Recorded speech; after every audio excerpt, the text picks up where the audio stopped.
안녕하세요. 카카오에서 지금 전략 파트너십 리드를 맡고 있는 김재성이라고 합니다. 오늘은 근데 이제 회사의 이야기를 하려는 건 아니고요. 오늘은 제가 지금까지 겪어왔었던 일들을, 저도 이제 디지털 마케팅도 겪었지만 전략 컨설팅도 겪은 사람으로서 어떻게 디지털 마케팅을 더 잘할 수 있을까를 전략 컨설팅적인 관점에서 녹여서 말씀드려 보도록 하겠습니다. 아마 이 팽이 한 번쯤은 보신 분들이 계실 거예요. 그리고 이 팽이를 보신 분이 만약에 계시다면 이 팽이를 어떤 영화에서 보셨을 겁니다. 그 영화는 이 팽이가 돌아갈 때마다 현실과 꿈이 뒤섞여서 점점 새로운 것들이 나타나고 또 나타나죠. 그런데 이게 과연 영화에서만 일어나는 일이라고 생각을 하세요? 지금 우리의 환경이 어떻습니까? 빠르게 변화하는 시장 환경, 우리보다 앞서가는 경쟁자는 점점 더 멀어지려 하고 우리보다 뒤에 있던 경쟁자는 점점 우리를 따라오려 합니다. 게다가 최근 생성형 AI를 비롯한 여러 가지 기술들이 나오면서 복잡해지는 첨단 기술을 우리는 익히고 그 익힌 것들을 다시 우리의 일에 집중해야 되는 정말 어려운 상황이죠. 그래서 여기 계신 분들이 대부분 마케팅을 지금 업으로 삼고 일을 하신다고 알고 있는데, 여러분들은 그럼 마케터로서 이러한 격동의 시기에 어떠한 일들을 하고 계실까요? 저는 아까 말씀드렸지만 저희 배경 중에는 전략 컨설팅이 있어요. 그리고 제가 현업분들하고 일을 많이 할 때나, 현재는 전략 부서에서 일을 하지만 현재 회사에 있는 현업부서 분들하고 이야기를 할 때도 그 전략은 그냥 떠다니는 뜬구름 잡는 이야기 아닌가요? 혹은 그거는 뭐 미래 전략실이나 너 같은 전략실에 있는 사람이 짜오면 우리는 그걸 가지고 기획을 하고 개발을 하고 디자인해서 제품을 출시하는 거 아닌가요? 컨설턴트들이 들어와서 프로젝트를 할 때나 짜는 게 전략 아닌가요? 이런 말들을 정말 많이 듣는데, 잘 생각해 보면 그럴듯하지만 그렇지 않다는 것을 알 수가 있습니다. 왜일까요? 우리는 일반적으로 말하는 전략, 스트래티지가 어떤 어원을 가지고 있는지를 일단 알아볼 필요가 있습니다. 그 스트래티지라는 것은 말 그대로 전쟁을 전반적으로 이끌어가는 방법이나 책략을 의미합니다. 여러분 아마도 바둑이나 체스 아니면 오목이라도 드셔본 적 있죠? 이럴 때 여러분들이 어떤 식으로 말을 놓느냐에 따라서 여러분들이 그 전략이, 여러분들이 짜놓은 그 판, 전쟁의 방향성을 결정한다는 것입니다. 그런데 전쟁을 이렇게 맨몸으로 나가서 치를 수는 없잖아요. 저희가 지금 고대 시대에 살고 있는 것도 아니고. 그래서 실제로 전장에서도 치르기 위해서 무기가 필요합니다. 그런데 우리도 전쟁 같은 업무 환경에서 우리가 승리하기 위해서 재료가 필요하겠죠. 저는 여러 가지 재료가 있을 수 있지만 우리의 업무 환경에서 우리가 승리하기 위한 전략을 짜는 두 가지 재료를 가져왔습니다. 그게 바로 첫 번째는 숫자고요, 두 번째는 논리입니다. 다시 한번 인사드리겠습니다. 숫자와 논리에 기반한 디지털 마케팅을 오늘 강의하게 될 김재성입니다. 반갑습니다.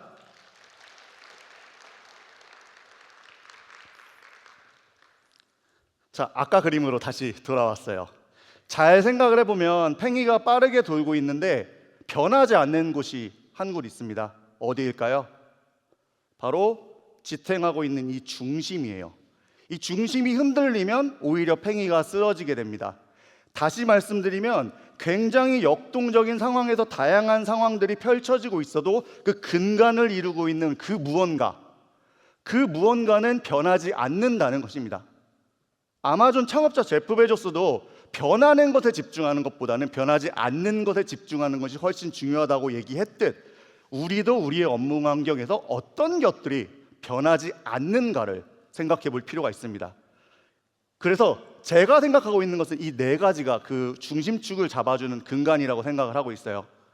첫 번째는 보시다시피 전략이고요, 두 번째는 이 전략을 체계적으로 수립하기 위한 프로세스, 세 번째는 정말 중요한데 프로세스까지 세워놓고 실행이 되지 않으면 안 되겠죠, 임플멘테이션. 마지막으로는 크리에이티비티와 새로운 기술, 그리고 아웃 오브 박스 띵킹을 생각하게 하는 모두 포함한 이 뉴니스 네 가지가 그 중간에 있는 대라고 저는 생각을 하고 있습니다. 그 중에서 오늘 50분간 강연 중에서는 저는 요 전략적인 것에 대해서 좀 집중해서 설명을 드려보려고 해요. 다시 마케팅으로 돌아오고 다시 디지털 마케팅으로 돌아와 보겠습니다.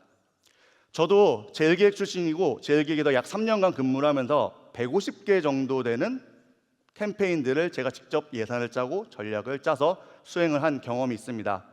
그런 상황에서 일반적인 디지털 미디어 플래닝 절차, 여러분들이 잘 알고 계시는 그 절차 어떻게 됩니까? 요렇게 보통 되죠. 일단 캠페인 목표를 광고주께서 들고 오십니다. 그리고 광고주의 작은 글씨 보지 마시고요. 광고주의 요청이 있을 수 있고요. 그 요청 사항을 잘 받아들이고, 우리가 일반적으로 카드 사면 카드사, 하이테크면 하이테크, 건설사면 건설사 이렇게 돌아가면서 동종업계에서는 브랜딩 광고를 할 때는 이런 거를 해요. 퍼포먼스 광고를 할 때는 이런 것들을 해요. 이런 식으로 나누어서 동종업계의 플래닝 추이까지 봐서 결국에 캠페인 예산을 짜고 매체를 선정하고 타겟팅 옵션을 짜는, 이런 식으로 여태까지 일을 해 오셨을 겁니다. 저 역시 대부분의 경우에 그렇게 일을 했고 무난하게 일이 진행이 되었죠. 맞아요. 제가 방금 전에 말씀드린 것처럼 대체로 맞습니다. 그런데 이렇게 평이하고 편안한 상황이면 전쟁이 아니라 평시겠죠. 만약에 이런 특수한 상황이면 어떨까요? 약하게는 논리 없이 고집 센 고객, 한숨 소리가 여기까지 들립니다. 네, 타겟팅의 개념을 모르시는 광고주 분들, 그리고 여기에다가 막 왜 안 돼요? 막 이렇게 뭐 예산을 뭐 500원 줘놓고 어떻게든 뭐 1000만 뷰를 주세요 이러는 분들은 거의 없겠지만, 우리가 생각했을 때는 이게 테크니컬리 불가능하고 논리적으로 불가능한데 해달라고 요구하시는 분들이 계세요. 저도 많이 겪었습니다. 두 글자로 줄이면 뭔지 다 알 수 있지만 저희 지나가도록 할게요. 그런데 이런 것도 물론 우리가 전략이 필요한데, 이거 말고 심한 경우, 실제 디지털 마케팅의 현재 화두이고 여전히 답이 나오지 않아서 많은 분들이 토론하고 고민하는 그런 주제들, 이런 것들, iOS, FOS 앱내 추적 금지 요청이 광고에 어떤 영향을 미치고, 구글의 크롬 안에서 쿠키 활용, 이거 마케팅을 중단하겠다라고 선언한 게 우리에게 어떠한 영향을 주고, 마지막으로 하루 지나면 계속 바뀌는 이 생성형 AI, 우리는 어떻게 적용해야 되는데 명확한 답이 아직도 나오지 않은 정말 복잡한 분야, 이런 분야에서도 제가 아까 말씀드렸던 근간으로 이것을 실마리를 찾아보자는 이야기를 제가 하기 위해서 지금 앞에 나와 있는 겁니다. 그래서 되게 스무스하게 넘어가는 것들은 대부분 전략의 영역보다는 바로 프로세스의 영역으로 넘어가요. 그래서 그 프로세스를 잘 지키고 그걸 잘 수행해서 결과를 내면 우리는 편안하게 일을 할 수 있습니다. 그러나 약하게 어려운 상황과 강하게 어려운 이 양쪽의 모든 상황을 고려했었을 때 이런 이슈 상황에서 전략이 반드시 필요하다는 말씀을 먼저 드리고 싶어요.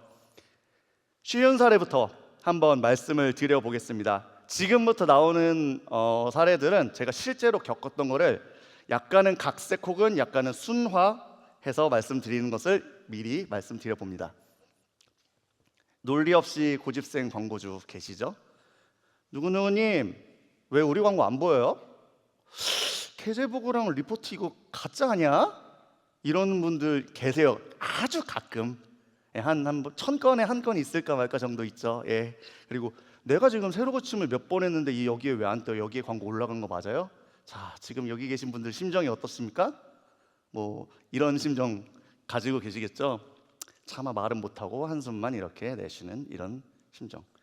아까 말씀드렸다시피 지금 말씀드리는 건 계속 제가 겪은 실제 사례고요. 그리고 각각에 대한 제가 실제로 어떻게 대응을 했는지, 그리고 오늘의 주제가 뭐라고 했죠? 숫자하고 논리에 기반한 디지털 마케팅이라고 말씀을 드렸죠. 그걸 가지고 어떻게 제가 상대를 대응을 했는지 보여드릴게요. 첫 번째 케이스인데요. 누구누구님, 혹시 연령대가 실례지만 20대에서 30대세요?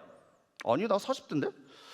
그럼 그게 오히려 광고가 잘 되고 있다는 증거예요. 그게 무슨 소리야? 내 눈에 안 보이는데.